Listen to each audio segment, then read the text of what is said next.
Salut à tous, on se retrouve aujourd'hui pour parler du Paris Saint-Germain ce dimanche 2 mars. On commence tout d'abord avec les maillots de la saison prochaine. Et sur cet encadré, on voit à quoi ça va ressembler. Donc le maillot domicile, bleu, blanc, rouge, les couleurs bien sûr dominant, surtout le bleu. La couleur on le verra plus. Le maillot extérieur, donc c'est le même que celui de cette saison, mais pas que le maillot de cette saison. Il était pour 2 saisons consécutives, version extérieure. Voilà ce maillot blanc avec le logo en forme de tour Eiffel. Et le troisième maillot sera de couleur rouge. À noter qu'il y aura également un quatrième maillot qui sortira en janvier 2026, voilà pour l'équipe parisienne. Comme chaque année il y a toujours un quatrième maillot qui sort, donc voilà, concernant les 3 maillots, ils devraient tous ressembler à ça. Ils seront dévoilés normalement en fin de saison. Peut-être le PSG lors du dernier match de Ligue 1 cette saison portera bien sûr le nouveau maillot pour la saison prochaine. Et toujours bien sûr avec les maillots tout ça, donc Nike sortira aussi un remake d'un maillot classique à domicile ainsi qu'une veste et un jogging, donc la sortie est prévue pour l'été 2025. Il y aura aussi une nouvelle collection là qui va sortir très prochainement, enfin l'été prochain. Donc le maillot qui va être choisi n'est pas encore défini, mais la supposition est qu'il date de la fin des années 90 ou début des années 2000. Voilà, avec bien sûr un maillot collector qui devrait sortir aussi, un jogging version Paris Saint-Germain. Et tiens, des vestes aussi qui viennent de sortir, les gars. Regardez la source parisienne, ils ont sorti ils ont mis une photo de cette veste là qui vient d'être sortie en bleu et aussi en rouge. Voilà, si vous voulez vous faire bien sûr plaisir, c'est sur la boutique officielle du club. On continue, nous on va parler maintenant du programme bien sûr, de l'équipe pour les prochains matchs. Donc la rencontre bien sûr contre Lille a été jouée hier, on en reparlera bien sûr demain.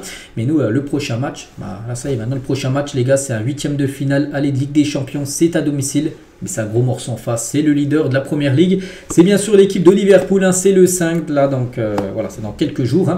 Et on va commencer un peu à parler de cette rencontre en fil des jours. On en parlera beaucoup bien sûr là, demain, enfin après-demain et surtout mercredi en faisant l'avant-match. Et concernant cette rencontre, à noter les gars qu'Alexis McAllister, Ibrahima Konaté et Andy Robertson, donc ces 3 joueurs seront suspendus pour le match retour en cas de carton jaune. S'ils prennent un jaune, ces 3 là, en plus les 3, il y a des chances qu'ils soient tous titulaires lors du match contre Paris mercredi. Donc s'ils prennent un jaune au parc, ils seront suspendus pour le match retour la semaine d'après, le mardi prochain bien sûr en LDC. Donc côté PSG, un seul Fabien Ruiz les gars est sous le coup d'une suspension. S'il prend un jaune, Fabien Ruiz sera suspendu pour le match retour. Et concernant bien sûr cette rencontre, donc des supporters de Liverpool les gars, ils veulent pas venir à Paris suivre la rencontre, des fans de Liverpool encore traumatisés par les événements de 2022 où il y avait la finale de la Ligue des Champions entre Liverpool et Real Madrid. Ça avait été joué au Stade de France et il y en a en gros qui décidé, enfin il y en a qui ont décidé de pas assister à ce PSG Liverpool. Pourtant ils suivent l'équipe de Liverpool à chaque fois à l'extérieur quand ils se déplacent, mais ils ne viendront pas à Paris. Et un supporter de Liverpool a dit, je déteste même transiter par l'aéroport Charles de Gaulle, je ne remettrai jamais un pied dans cette ville de Paris. Et un autre supporter, il a dit, après ce que j'ai vécu, parce que lui était présent, j'encourage vivement les gens à ne pas visiter Paris. Bon après il ne faut pas oublier que les gars c'était pas à Paris même, c'était à Saint-Denis, bon, c'était dans la banlieue de Paris c'est vrai, et c'était pas le PSG qui avait organisé le match, c'était l'UEFA les gars, c'était la Ligue des Champions, la finale. À Paris n'a rien à voir, enfin le PSG n'avait rien à voir avec cette finale, mais c'est qu'il y a eu des débordements, il y avait des gens qui avaient escaladé les grilles, il y avait plein les gars qui avaient des billets, qui n'avaient même pas pu suivre la rencontre, donc c'est que ça a été un peu débordement, il s'était passé un peu plein de choses de dinguerie. Le match a même été retardé, un coup d'envoi il devait être à 21h. Il avait commencé une demi-heure après, donc il y a des supporters de Liverpool qui ne viendront pas à Paris mercredi pour le match. Et pour finir, tiens, avec Liverpool, on va parler d'Ibrahima Konaté. Ce sera un match spécial bien sûr pour Konaté, déjà parce qu'il joue à Liverpool et il revient à Paris.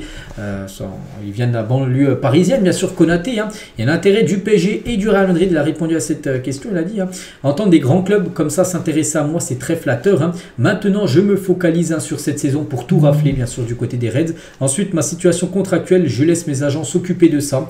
Donc n'oubliez pas que le PSG, on avait parlé il y a peut-être 3-4 semaines que le PSG avait des vues sur Konaté, et lui il dit voilà, il est plutôt flatté quand des grands clubs comme le PSG ou le Real s'intéressent à lui. On verra, pourquoi pas un retour à Paris pour lui l'été prochain. N'oubliez pas qu'il est en fin de contrat dans un an, le 30 juin 2026. C'est pour ça que ça sera totalement jouable s'il n'a pas prolongé, d'attirer Konaté du côté de Paris. On verra. On continue, on va parler peut-être de la personne qui va peut-être gérer le recrutement de Konaté. C'est Luis Campos, le directeur sportif, c'est lui qui gère bien sûr les recrutements. Et le PSG travaille toujours sur la prolongation de Luis Campos. Malgré des rumeurs l'envoyant à Chelsea, les Blues ne veulent pas le faire venir, même s'il est en freelance.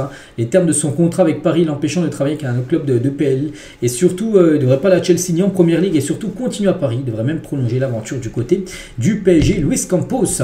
On va parler de Safonov, le gardien du Paris Saint-Germain. Donc sur Telegram, Safonov se confie. Il a dit à mon arrivée au PSG, je savais que ça ne serait pas facile, mais j'avais besoin d'un défi car mon intérêt pour le foot s'estompait. Il jouait dans le championnat russe, Krasnodar, il avait déjà fait le tour, c'était un très bon gardien, mais il voulait passer une étape. C'est quand tu passes de Krasnodar au PSG, c'est un sacré tremplin dans ta carrière. Il voulait un nouveau défi, et il savait que c'était pas simple parce qu'il arrivait dans une équipe où il y avait déjà un grand gardien, Donnarumma. Il fallait rentrer dans la concurrence. Il a dit maintenant, aujourd'hui, je ressens un regain d'intérêt comme j'en avais pas eu depuis longtemps. Maintenant, il est très content de jouer. Et toujours avec lui, donc l'une des particularités de mon équipe, c'est que personne ne sait qui va jouer jusqu'au dernier moment. C'est vrai qu'au PSG, on ne sait pas qui va commencer titulaire. Par exemple, lors du match de Coupe de France, ça a été lui qui a commencé titulaire. Ça change à chaque fois. C'est vrai que c'est pas à chaque fois Donnarumma qui goal. Contre le Bayern, par exemple, rien ne laissait penser que je jouerais. Il ne savait pas. Il l'a su 1 heure avant le coup d'envoi quand Luis Enrique a dévoilé la compo. Et pourtant, lors de la causerie, j'entends mon nom. Voilà, donc voilà. Concernant Safonov, un bon gardien, bien sûr, toujours en concurrence, bien sûr, avec Donnarumma. Et en parlant de Donnarumma, l'agent de Donnarumma réaffirme la volonté de prolonger au PSG avec une nouveauté. N'oubliez pas que le joueur est en fin de contrat en 2026, l'année prochaine, donc il va falloir se décider concernant le futur Donnarumma. Nous avons accepté la nouvelle politique du PSG sur les contrats par fixe et variable. En gros, c'est un salaire fixe et des variables. Tu peux toucher plus. Si tu joues autant de matchs, si tes performances sont bonnes, c'est des bonus. Et en gros, son agent a dit qu'ils vont accepter la nouvelle politique du PSG avec ce contrat avec les bonus là. Et nous travaillons pour trouver la meilleure solution. Pas de contact avec l'Inter ou autre club pour retourner en Italie. Pour Donnarumma qui devrait, enfin pour l'instant, il est plutôt vers une prolongation de contrat. N'oubliez pas qu'il est en fin de contrat dans un an. Prolonger peut-être de 2-3 nouvelles années que de partir. Voilà, donc il devrait plutôt rester. Gianluigi Donnarumma. Et toujours avec Donnarumma, on se souvient fin d'année dernière, souvenez-vous qu'il avait pris le gros crampon de Singo là, sur la joue, où il est encore balafré sur la joue, Donnarumma. Donc Christophe Lolichon sur le choc entre Donnarumma et Singo.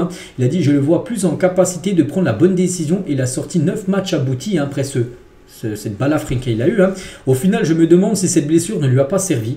En gros, on a l'impression que ça lui a remis les choses au clair, en gros, à Donnarumma, ce gros coup de crampon qu'il avait pris, voilà, pas ça. Et suite à son choc avec Singo, Donnarumma a beaucoup échangé sur l'incident avec ses proches et au club. L'Italien diffuse une impression différente dans certains aspects du jeu. Voilà, concernant Donnarumma. On va parler de Vitinha, les gars, qui est interviewé ces derniers jours sur France Télé, en gros, et sur le projet sans stars au PSG. C'est vrai, bon, il y a des stars, mais il n'y a plus de méga stars comme à l'époque où il y avait du Mbappé, Neymar, Messi, vous savez, les genres de joueurs. Maintenant, on sait que le PSG, c'est plutôt porté sur le collectif, des joueurs peut-être moins connus mais qui mouillent le maillot, contrairement à peut-être d'autres joueurs qui ne mouillaient peut-être pas le maillot autant. Il a dit, moi j'aime bien l'équipe comme ça, donc c'est une vraie équipe. Le sens du mot équipe, c'est qu'on pense tous la même chose, voilà. Il n'y a pas de méga star et c'est peut-être là le PSG, il fallait peut-être partir dans cette direction et c'est peut-être la meilleure direction à partir pour essayer de gagner bien sûr des trophées qui manquent à Paris. Toujours avec Vitinha, je suis tombé amoureux de la capitale. Comment tu ne peux pas tomber amoureux de cette ville, c'est ma maison. Bien sûr à Paris où il se plaît très très bien. Donc voilà, vraiment c'est un joueur vraiment très acclimaté bien sûr à l'équipe parisienne. Vitinha est un sacré joueur qui sera certainement je pense un capitaine très prochainement de l'équipe. Georges Mikotadze, un joueur de Lyon, explique qui est le joueur le plus fort avec lequel il a joué. Kvaratskhelia, le joueur du PSG. Donc en Géorgie, Kvaratskhelia, il sait tout faire. Il dribble, il marque des buts, il fait marquer des buts. Il est rapide, il peut tirer les pénaltys, les coups francs, les corners. C'est un mec complet qui est bon dans tout. Voilà le beau message de Mikotadze sur Kvaratskhelia, le joueur du PSG. Et on finit aujourd'hui avec Erding, les gars, ancien attaquant parisien sur Gonzalo Ramos. Donc c'est l'avant-centre du futur. Il voit le jeu, est fort physiquement et adroit, malin et a le sens du but. Il me fait penser à Pauletta à l'époque, Gonzalo Ramos, et c'est un buteur, mais Ramos possède, c'est son formateur qui dit ça, mais Ramos possède des qualités pour faire des passes D apporter à l'équipe. Il est très collectif pour réaliser cela. Il faut des qualités physiques, techniques et une intelligence de jeu au-dessus de la moyenne, ce cas tout simplement. Gonzalo Ramos, c'était en fini avec lui aujourd'hui. Voilà les gars ce qu'il y avait à dire. J'espère que ça vous a plu. On se retrouve demain lundi. On parlera du match hier contre Lille et on commencera à parler bien sûr du énorme match mercredi en LDC contre l'équipe de Liverpool que je pense tout le monde attend. Je vous souhaite une très bonne journée et à demain.